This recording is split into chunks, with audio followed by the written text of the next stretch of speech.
a dream I know. Deep up my feelings for you. Watch. Hello reality viewers, welcome back again to Reality Latest Gist, the home of news and politics.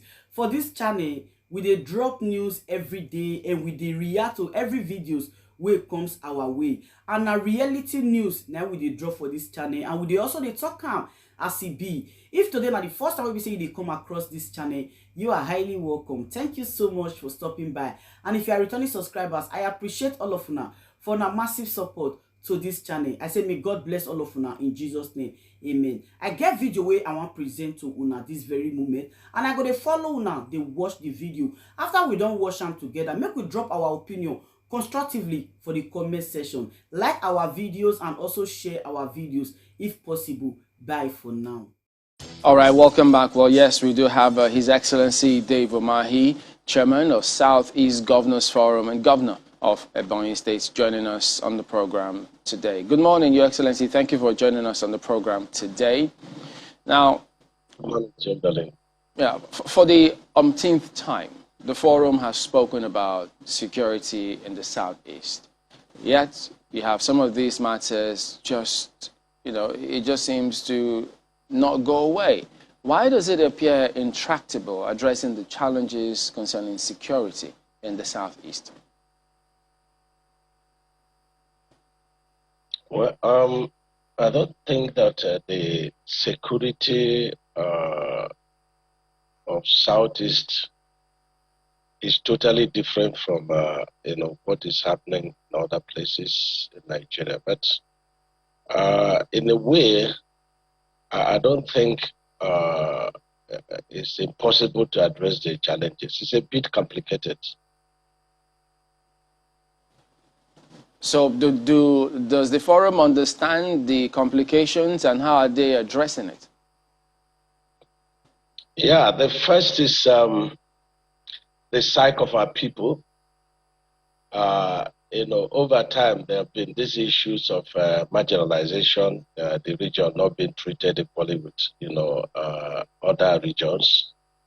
And then, some people now decided to capitalize on that. At the initial time, it was an issue of, we have been marginalized, and then a lot of people keyed into that. Then along the line, it developed into violence. And then later, the same agitation has been hijacked, by, criminals, bandits, and kidnappers. So that's why I say it's a bit complicated. I can ask you, Your Excellency, who are the people that Southeast governors have been able to identify as behind these heinous acts? You have referenced the fact that they are bandits and terrorists and all of that, and some would say that's escapist. It's only fair to just say, okay, those are the people that have been fomenting this trouble all over the nation. But speaking specifically for the Southeast, who are the people that are behind these heinous acts, and what could one say is the reason? What do they want? Well, you see, at the beginning where we have the IPOP saying the agitation, they're agitating for the creation of Biafra, and their reason is that, we are being marginalized. And then a lot of people keyed in. If anybody has differences, with the center, the person becomes a supporter of IPOP. If you sort anything, at the federal level, and you fail to get it, you become a supporter of IPOP. Those in diaspora that went for greener pastures and they failed to, get such, they will become very bitter with the Nigerian society. And so the followers, kept, growing. And then the issue of herdsmen came up. And there were a couple of killings in Southeast. And the people were a bit helpless, and felt the governors were not protecting them. But you see, the governors were protecting them, but the governors, swore oath under the Constitution. And we're doing a lot of things that we're not going to be saying in public, but we did quite a lot to ensure that there is peace between the herdsmen and our farmers. But that's not the way some people that were aggrieved wanted us to go. But that's the way we should go. If you recall what is happening elsewhere between the herdsmen and the farmers, you will see that the governors of Southeast really did well. So then came up the IPOB with ESN, which is the militant aspect of the IPOB. And then they started to issue orders of threats. If you do this, we will do this, and all kind of stuff. And so along the line, the whole exercise is being hijacked. In Southeast, you no longer have kidnappers, cultists. Everyone that does one criminality or the other claims to be IPOB. And also, some politicians, from what we learned, also capitalized on that and began to also import killers from outside Southeast, to advance their political interest, like what we are seeing in Anambra State from the accounts of yesterday. I don't have details. And so these are, the situations we found ourselves. All right, but Your Excellency, there are those who are of the opinion that the Southeast governors actually have to take a huge part of responsibility as to how this has festered, because they think when this was at what they described as the elementary stage, that the authorities there could have seen these loopholes before it then graduated to the directive to sit at home, the formation of certain security networks up until when politicians now started importing people to come into those areas and begin to carry out some of these things. So they thought what the governors are doing now, they should have done a long time ago. Yeah, but I don't know what the governors of Southeast are doing now that they didn't do before. You see, some uninformed elements, felt that the only way to solve the problem between us and herdsmen, was to ask them to leave Southeast. But that is very unnational, because our people also live in the north, they also live in the west. And so we had to mediate to ensure that we set up a kind of committees that involves these herdsmen and our farmers. And in many cases, we triumphed.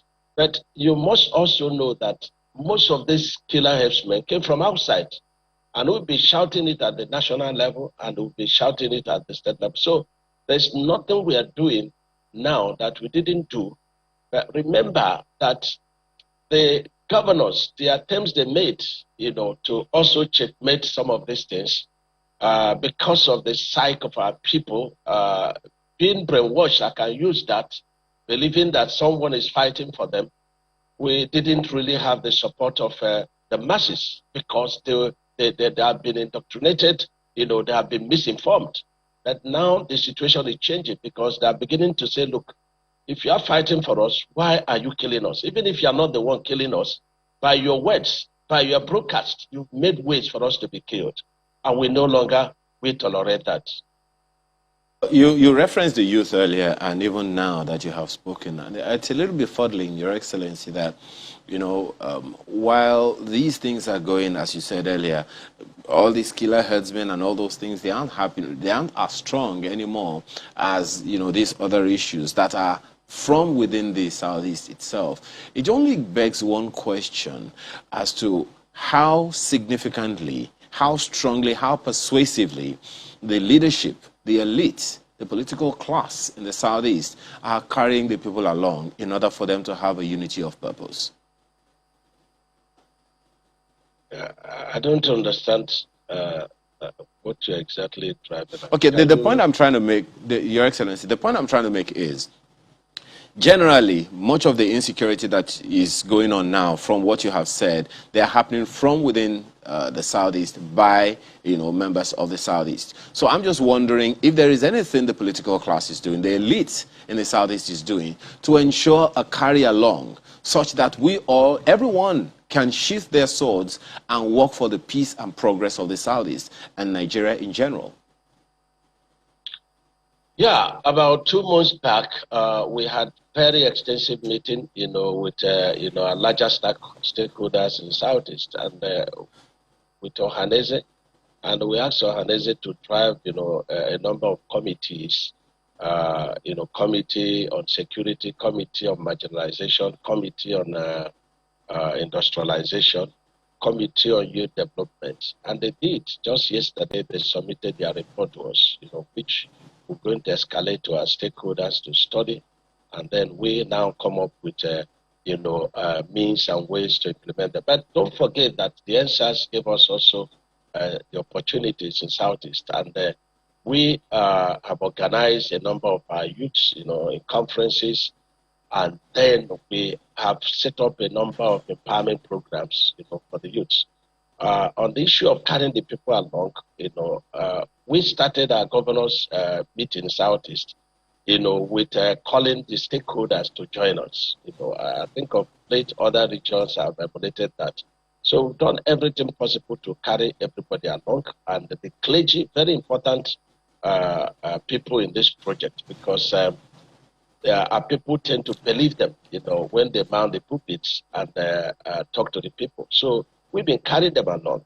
But we are also talking to them that, let people set aside, personal differences, set aside, bitterness, if there are bitterness against the federal government, against the governors, against, one another, because these are part of what, is influencing negative comments against, the governors or the federal government. These are the issues. Well, definitely very big issues, because you also recall an interview conducted with Senator Baribe, which some of them made the headlines this morning, that there are more than 30 separatist groups in the Southeast. Do you agree with him? Well, he's talking from the point of his information, but, as a governor, I don't see that. Yes, the separatist groups, we know of IPOP, we know of, MAZOP, but MAZOP, has never been violent, for sure. And they're approachable, and they tend to reason with us. But these other people, the IPOP, their command is never in the country. And every one of them stays out and then dishes out messages of bitterness and messages of threat and fear and killings. And they are not here with us to feel the pain. So these are just the two groups I can talk about. But I fear that if IPOP does not fails to stop and call their people to order and to stop these threats and the killings and all this stuff, that other groups will rise up to counter it. But there's no way Southeast will be grounded. There's no way Southeast will be sitting at home while other part of the country, will be doing businesses.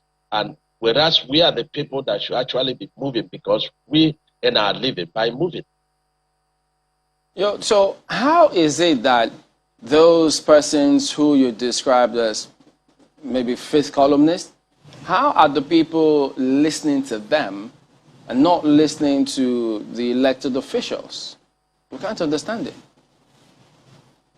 Well, you've listened to their messages, and the messages that they dish out, they are not the kind of things that elected governors will implement. No elected governor, we come and say, this set of people for so reason, they must leave Southeast. There are good people everywhere, there are bad people everywhere. And so when you play on the side of the people, when you play on the issue of marginalization, the people tend to, agree with them. They tend to, believe in them. But most people that are informed, like all our people in the North, they are not in support of them. All our people in the West are not in support of them. They may have issues of saying, look, we should be treated equally. We should be given opportunities like other regions. But to ask us to start killing ourselves or start killing our visitors, start killing those who have been with us for a very long time, they are not in support of that. The majority of our people are not in support of that. But criminality is criminality, and a criminal is a criminal, always looking for opportunity And this is the fact. And why it tends to be as if they have support is because the only way bad will continue to thrive when good people keep quiet. Why are the good people keeping quiet? Because they're afraid of isolated killings, because they don't have the police, the security people staying in their houses. And so if they talk and talk publicly, these evil people will go and isolate them and kill them. And that's why it appears that you don't have a lot of voices condemning what they're doing. So that then suggests that there's a failing or loophole on the part of the police authorities and even the governors, because governors are chief security officers of the state, to secure the lives of those people. So if that were the case, that's a big challenge that the governors and security and police have to address, isn't that? You see, the point is that information is very powerful. And when you want to solve a problem, you don't create another one. For example, when this thing started happening in Imo State, and the governor of Imo State, Governor Hope, rose up to the challenges. It happened in Ebonyi State. I rose up to the challenge. It is the same people that started shouting, and they labeled them unknown gunmen. People even suggested they were reported from us. I said, no, we are chief security officers, in our various states, and we understand what is happening. We know that it's our people that are killing our people. And they started killing, security men. They started burning houses. They started, stopping people from moving freely. And we started shouting. And they say, oh, we are importing security men to kill. And again, these policemen we are talking about, these people were killed in their duty post. These people were killed in their police, offices and their police posts, police offices burned, and they got demoralized. Our people didn't really rise up to condemn that. And don't forget also that security is the job of everybody. There's no way police or army or anybody can totally police Southeast. It is the willingness of the people that are risen now to say no, enough is enough, that we need to secure Southeast. And with their support, we are going to secure Southeast. So are you now satisfied with the deployment of police and security agencies across the Southeast, your state inclusive?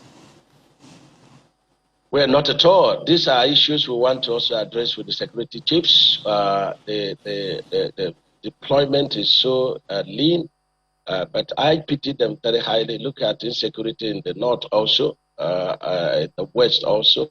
So the number of security men we have in this country is so poor. In Germany, I think every 6 people you see, 1 person is a security personnel. And that's why crime rate in Germany is very low. In New York, there are also a lot of crime happening there, but the truth remains that the moment this thing happens, the perpetrators are fished out and, to face the law. So, 2 things: the deployment not enough, yes, but we do not blame the federal government because generally we have, very low number of security people in this country. It's also challenges of finances. And then you now think about the morals of the security people in Southeast. Their morale is just beginning to rise because the way the number of them were killed, just not quite good at all. We owe them apologies. We owe them, support. We owe them encouragement so that they can rise up again, to protect the people. But how do you mean you don't blame the federal government? I thought they are the ones who appoint the IGP, who in turn appoints and reassigns commissioners of police across the states. See, this issue of federal government, every one of us is a federal government. We all born together, for the interest of this nation. There is no way the federal government can address, all the challenges without the support and sacrifices of the people. I'm saying that if we should employ the number of police that we should have in this country to police them, the army, other security agencies, the economy of this country may not be able to carry it. And that's why we've been agitating for, state police to be less expensive because a number of issues like intelligence gathering, will be addressed, and which will be less expensive. And so when I say I don't blame them, it's because of every sector of this, economy is begging for, attention. That's why I say I don't blame them. Well, Your Excellency, on a lighter note, when you said everyone is federal government, I'm wondering, who then is state government? But the local government at that. But seriously, when that communique, that you delivered yesterday said that the Southeast governors will end the sit-at-home, the spate of sit-at-home that's been going on in the Southeast for a while, one wonders exactly how. And it's very important to find a way to carry the people along, to communicate with the people to the effect. So how will the state governments in the Southeast achieve putting an end to the sit-at-home? Well, it's a process, and we are at that stage now. Before now, don't forget that we, in every state, and then, of course, every part of this country, we have armed robbers, we have kidnappers, we have cultists. And the state government, now talking about Southeast, been able to contain them. We didn't have this kind of killings. And so if you take it backwards to say, okay, when IPOP came and IPOP started agitation, no country that wants or a part of, let me just put it that you can never get, a nation out of a nation by the kind of hate speeches being dished out. And then from hate speeches to threats of killings and the actual killings and the information of, militant group, And so that's where we are. And the people now started to understand, say, look, if you are fighting to protect us, why are you killing us? Because we are the ones killing ourselves. Occasionally, people are imported from outside to do these killings, but majorly, like in my state, all the people that we have caught that did the killings, all came from Southeast. None came from outside. I'm talking in particular reference to my state. And so the people are beginning to understand. And if people understand, then we will be going back to where we were in fighting criminality. And nobody is going to complain. So we will be telling all our youths everywhere in Southeast, whatever are your grievances, come, let us reason together. Even God Almighty says that you should come with your positions, you should come with your complaints, and let's reason together. So we'll be asking them, let us reason together. You can't be more Catholic than Pope. You can't shave our heads in absence. Whatever is your problems, let us understand with you. If the problem is unemployment, you have nothing doing, we are going to leave every other thing to make sure that you are empowered, And we've been empowering our youth. The only thing is that when you are in the bush, we don't have access to you. So you have to come out of the bush and work with us to empower you. But when you say no, that you will go in the name of agitation to cause criminality, we will isolate you as a criminal. And this is where we are. And we are very serious about it. Any day anybody says sit at home, people are not sitting at home out of obedience or compliance. People are sitting at home because of fear for their lives. If you have a policeman, to everybody, nobody is going to, obey any sit at home. Nobody is going to obey that. So we are going to do what we've been doing to safeguard the lives of our people, because we've gotten the confidence of our people that these people do not mean well for us, and that you cannot have Biafra by the way they're going about it. Meanwhile, every elite in Southeast is not desirous of Biafra. We don't want Biafra. We want to be treated equally like other regions in Nigeria. So this idea of Biafra is madness, and we have said, no, we don't want Biafra. And it's because, according to our leaders, that we are not being equally treated, that gave rise to this loophole, and people began to work on our psyche, and they began to form these agitation groups. So this is what we intend to do.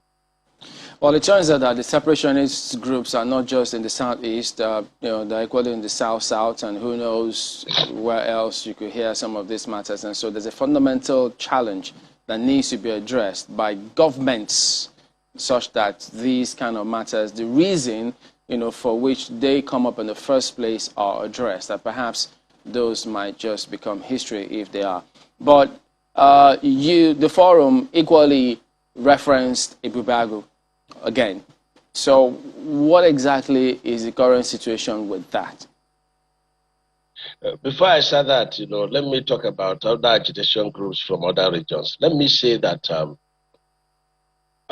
I don't truly believe in those people that I don't mind being castigated, but the truth is that we are being given a push through pretentious, agitation, so that we will continue to, fire on. Because if we go our separate ways, the Southeast people will lose a lot. We've invested a lot in every part of this nation. And so it is not to advantage, to leave our investment and then walk away. And so we are being prompted, to, a kind of say, look, the other people that are agitating to have a nation of their own. Those people are at advantage because we've invested heavily. And the tendency is that if this thing happens, we're going to leave our investment and walk away. We did that before during the Civil War. We do not intend to do that, again. But there's nothing bad in, fighting to be recognized, in fighting to be treated like others, in fighting to have a united, equitable nation, Nigeria. We are better and we are bigger when we are together, and I believe that we will achieve that, not through hate speeches, not through insults to governors or to Mr. President. It can never come true. If I'm a governor and you are insulting me, you believe that I'm going to address, whatever, I forgot to do for you or whatever are your challenges. I will do that. But if you approach me in a simple way, you criticize me constructively, then I will be able to do that, But to insult me and castigate me and say all manner of things that are not, even the truth, there's no leader that will be happy, about that. On the issue of Ibubago, I think this Ibubago have been a vigilante. And through the act of the House of Assembly, they are turned into what our people want. And that's the regional security outfit, that we could name the Ibubago. I have since passed my law. My Ibubago is functional and very helpful, working hand in hand with the security agencies. In Imo State, that has happened. In Abia, I think they are the level of passing their law, but the vigilantes, don't forget, are there, they're working. I just read on news, where these hoodlums went to kill two vigilante people in one of the states of Southeast, but the police, arrested them. So it shows that they're working. It shows that they are there to protect the people. So we have given till the end of the year that other states have not passed their law should do that, and we will all come together in a regional headquarters, which is in Enugu, to launch it. But before then, all the states are giving the go-ahead for our leaders to launch the Ibubago, outfit. They are going to also be very helpful. They have not been allowed, before now to really act, but now they are going to act with the community people and with the security agencies to protect the people. The people are desirous of being protected. Well, I'm just wondering, Your Excellency, on that matter about, the approach of the populace to elected officials by way of insults, don't you think that there are those who do that because they don't know any better? For instance, several people will always refer to previous governments who were equally insulted, if not more, but they chose to handle it differently. And so if they the authorities reach out to certain persons differently, who knows, it might even end up winning them to their side, as opposed to just having that stance that, no, you can't have this kind of opinion, so if you do, you already will not have access. Can there be a change of approach on the part of leaders? Because they are supposed to approach things differently, I might add.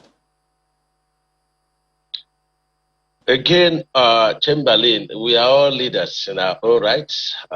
You are commanding, some sections of people. If you go to your chief executive, you have needs that everything being done in China, you do not agree with that. And there is no way that you can do everything right. But in trying to address that and you begin to insult your chief executive, I don't think he's going to listen to you. But if you approach him and say, look, A, B, C, D are not good, I'm sure he's going to listen to you. So I don't think it has to do with leaders.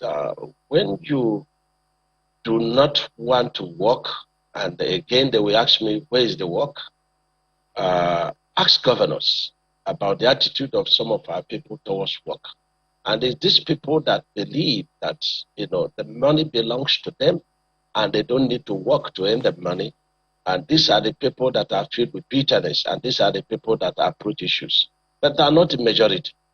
They're not a majority. The only thing is that, bad words, incite so much and depend so much. But a lot of youths, a lot of people that approach, governance, with decorum, they have always gotten whatever they, sought for. And so how we, be advising that hate speeches will further divide us. Hate speeches will not help to build the country. Not that they have no any other way. There's a saying in my play that bad words used to be in the mouth and you say the good one. If everybody should say his mind, then there will be no nation Nigeria, there will be no world to live in.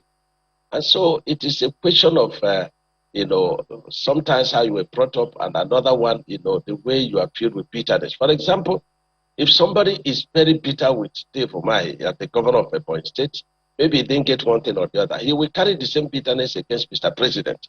Why? Because they will say that Stave Umahi supports Mr. President. So that's how these things are working. The bitterness is not being on objective basis. It just most of the time on personal levels. And that, when somebody is bitter, say, why are you bitter? May not be able to even explain. Chamber, I want you to try it and ask somebody, why are you bitter? Because everyone has got a role to play in the affairs of this nation. Everyone has got a role. Everyone has something to give. And this is very important. We need patriotism to rebuild our nation. So this is my belief. Well, Your Excellency, one of the issues anyone would raise with you about the patriotism is the trust deficit that has depleted over the years. But just before we go, you would recall that INEC has been speaking quite significantly about their uncertainties concerning the elections in Anambra State, which is a southeast state. And they are, of course, generally quoting issue of insecurity and all of that. Is there anything, first of all, what's your take on the position of INEC? And is there anything the Southeast governors can do or are doing to stave off all of the challenges that INEC is raising?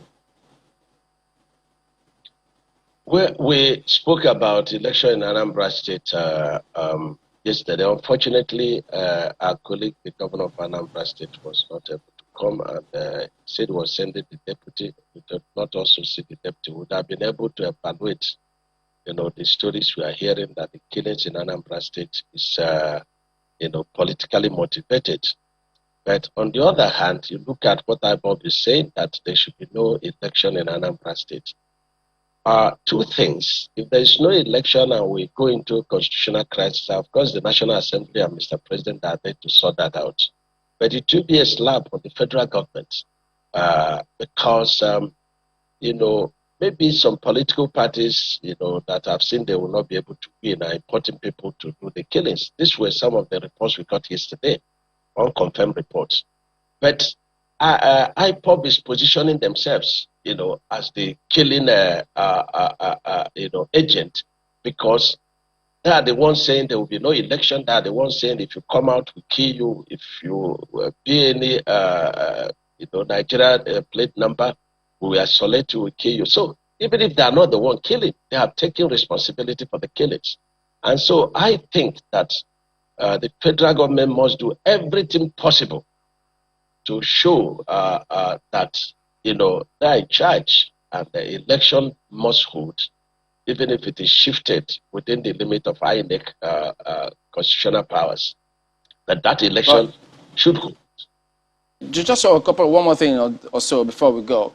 When you spoke about killings and those who were apprehended being of, the same ethnic extraction, where do we place the belief or impression of Imo State Governor, who at the time said that over 70% of those who are carrying out those killings were from outside the Southeast?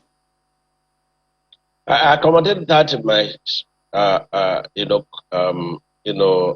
comments this morning. That occasionally we've been told that politicians also import people from outside to do the killing. So it's a mixture of, political differences and then the IPOB, own position. But I continue to say, and I tell IPOB, say, look, the matter has gone beyond you. Your matter is being hijacked, but you paved the way for it to be hijacked. And so every criminal is now claiming to be IPOB and they is doing the killings. And even when you say the sit at home is suspended, has it been suspended? No. And if you say that, yes, people are not complying because of fear, are they not killings in those days of sit at home? They are killings that are burning of vehicles, which shows that IPOB is not in charge, is not in command anymore, but pure criminality, which we are going to deal with. So I agree with the governor of Imo State that some people are imported to do the killings. But in my state, we don't have political killings, even though opposition may say otherwise. But from my security point of view, and of course, security agencies are there to get. So what we have had in the past has been us killing ourselves, which God has helped to stop. And we're grateful to God. So that's my position about it. All right, then, Your Excellency.